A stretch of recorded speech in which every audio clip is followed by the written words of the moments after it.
Dear friends, welcome to Quest for Knowledge. In today's video, we will discuss time and work related problem. अगर आप भी time और work related problem को solve करने में difficulty feel करते हैं तो उस पर्टिकुलर वीडियो को आप एंड तक देखिए और हर पॉइंट का आप नोट बनाते हुए चलिए for better understanding. So let's begin today's video. So first note is, if a person can complete one work in x days, then the work done by him in one day is 1 upon x. और इसी 1 upon x को हम efficiency भी कहते हैं उस particular person की. अगर कोई पर्सन एक काम को अगर 20 डेज में कर रहा है तो उसके एक दिन के काम को हम 1 अपॉन 20 से डिनोट करने वाले हैं और उसकी एफिशिएंसी हो जाएगी 1 अपॉन 20. अगर कोई पर्टिकुलर पर्सन 15 डेज में काम को कंप्लीट कर रहा है तो उसके 1 डे का वर्क होने वाला है 1 अपॉन 15. सो इस पर्टिकुलर नोट को आप नोट डाउन कर लीजिए क्योंकि ये पर्टिकुलर पॉइंट आपकी हर प्रॉब्लम में यूज होने वाला है, राइट. सो नेक्स्ट इज, अगर आपके पास अब 2 पर्सन है, ए कंप्लीट कर रहा है वर्क को A डेज में and B in B days, then 1 day work of both will be calculated as 1 upon A plus 1 upon B. As we discussed, A complete कर रहा है A डेज में तो A का 1 day वर्क होने वाला है 1 upon A. B कंप्लीट कर रहा है B डेज में तो B का 1 day वर्क होने वाला है 1 upon B. और दोनों का अगर हम 1 day वर्क कैलकुलेट करना चाहें तो हम दोनों को करने वाले हैं प्लस और आफ्टर एडिशन ये आएगा आपके पास B plus A upon AB. ये आया है 1 day work of A plus B, right. If we want to calculate number of days जो A और B लगाने वाले हैं काम को कंप्लीट करने में तो हम इसका करने वाले हैं रिवर्स और वो हो जाएगा AB upon A plus B. जैसा हमने लास्ट स्लाइड में डिस्कस किया कि अगर कोई काम 15 डेज में कंप्लीट हो रहा है तो एक दिन का काम होने वाला है 1 अपॉन 15. यहाँ पर एक दिन का काम है B plus A upon AB, तो टोटल डेज जो A और B लगाने वाले हैं वो हो जाएगा AB upon A plus B. Just make a note of it क्योंकि ये पर्टिकुलर फॉर्मूला आपके आगे क्वेश्चन में यूज होगा. So here we have one question and this question says A complete the work in 10 days and B in 15 days. In how many days both A and B will complete the work? So we discussed one formula. So here A complete the work in 10 days and B in 15 days. So we can solve it using formula and that formula says A is 10, B is 15. So A and B will complete the work in 10 into 15 upon 10 plus 15. When we solve this, we get 6 days and this 6 days is the answer. In 6 days, A and B will complete the work. Next question says, A and B separately do a piece of work in 6 days and 12 days respectively. How long will they together take to do the work? So this question is similar to question 1. आप इस particular video को pause करके इसको solve करिए और after solving this particular question आप solution check कर सकते हैं. So in this question A is 6 and B is 12. So we have formula AB upon A plus B. Using that particular formula, we can find days taken by both to do the work and 6 into 12 upon 6 plus 12. And after solving this, we will get 4 days. So answer is 4 days, right? So using this particular formula, we can solve this type of problem easily. Next is, A alone can complete a work in 18 days and B alone in 15 days. Now this question is quite different. B alone worked at it for 10 days and then left the work. That means B ने अकेले काम करना start किया कितने दिन तक, 10 days तक, और उसके बाद left the work. So in how many days will A alone complete the remaining work? So इस पर्टिकुलर क्वेश्चन को सॉल्व करने के लिए पहले हम लिखने वाले हैं कि हमारे पास क्या क्या गिवन है.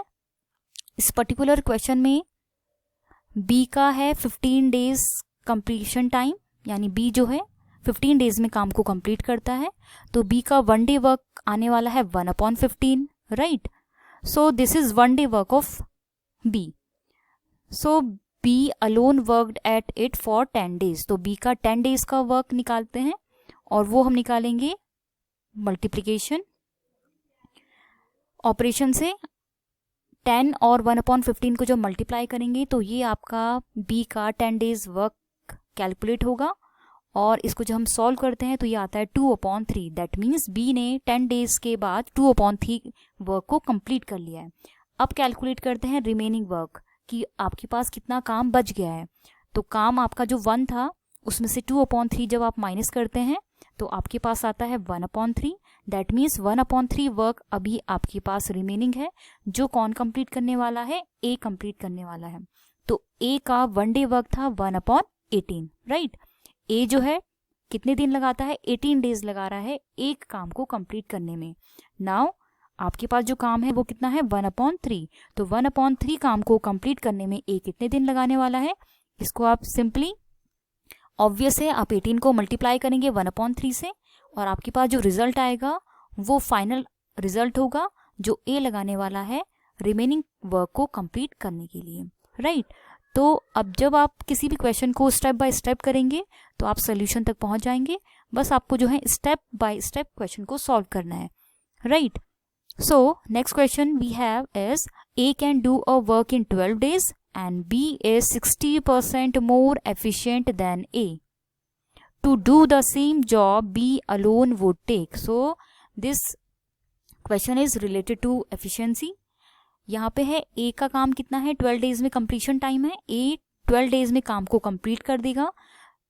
तो A की जो एफिशिएंसी है वो क्या होने वाली है 1/12, जो कि हमने स्टार्टिंग में डिस्कस किया था कि जो 1 डे वर्क है वो आपकी एफिशिएंसी डिनोट करने वाला है। तो ए का जो 1 डे वर्क है या फिर एफिशिएंसी जो है वो कितना है 1/12। अब यहाँ पे गिवन है कि बी की जो एफिशिएंसी है वो कितनी है 60% मोर देन ए। सो 60% मोर मीन्स अगर ए की एफिशिएंसी 100 एज्यूम की जाए तो बी की एफिशिएंसी हो जाएगी 100 + 60 and that is 160। So B की एफिशिएंसी हम कैलकुलेट कर सकते हैं 100 + 60 अपॉन 100 इंटू 1/12। यहाँ पे 1/12 क्या है, ए की एफिशिएंसी, क्योंकि ए की एफिशिएंसी का 60% आपने मोर किया है। So solving this we can get B की एफिशिएंसी, और बी की एफिशिएंसी आपकी आ रही है 2/15। Efficiency means 1 day work.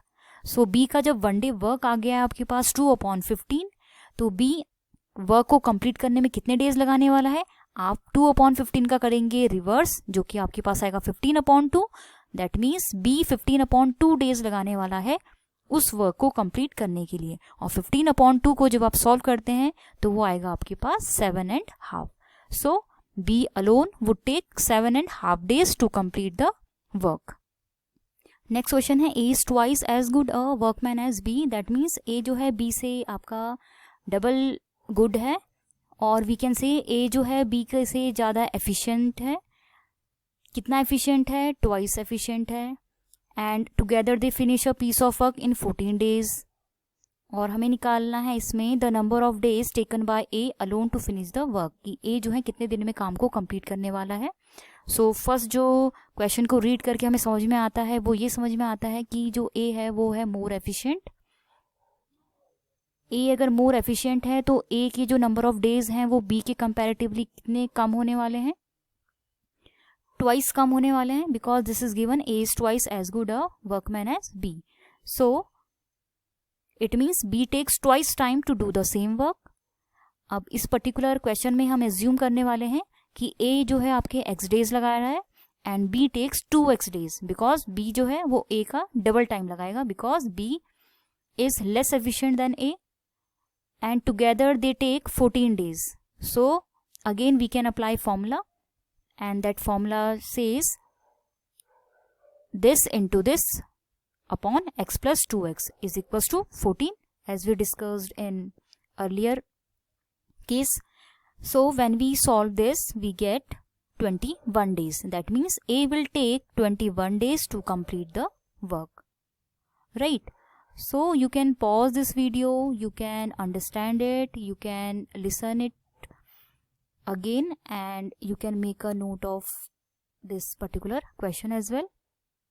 Now we have note 3, and this says if M1 person can do W1 work in D1 days, working H1 hours, and M2 persons can do W2 work in T2 days working H2 hours, then the relation between them is this particular M1 D1 H1 upon W1 is equals to M2 D2 H2 upon W2, or we can say M1 D1 H1, this W2 will be multiplied here equals to, and this W1 will go here, M2 D2 H2 into W1.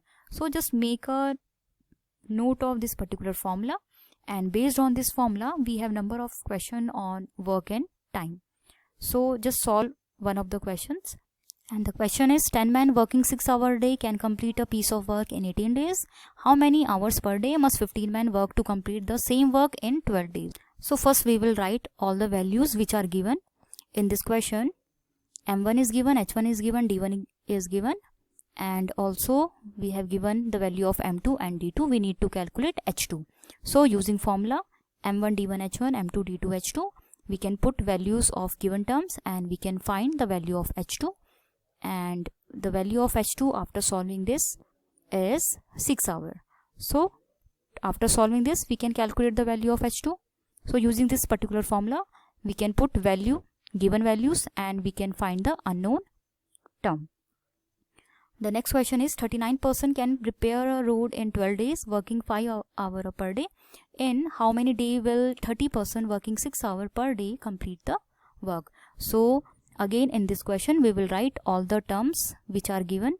M1 D1 H1 given, and M2 D2 is unknown, H2 is 6. So again using this particular formula we can calculate the value of D2 and we can put the value of known term, and after solving this particular equation we can get the value of D2, and that is 13 days. So in this way we can find the value of unknown term.